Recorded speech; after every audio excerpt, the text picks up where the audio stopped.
maghuhugas sa kamay. Kaya nga maghuhugas ang kamay. Mas maliwanag kasi dito eh, kaya gusto ko yung video.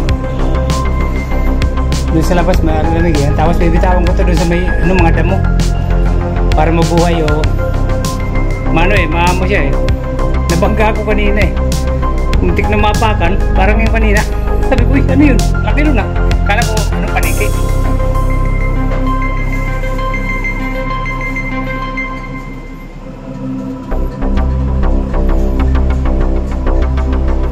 Ganda ng kulay.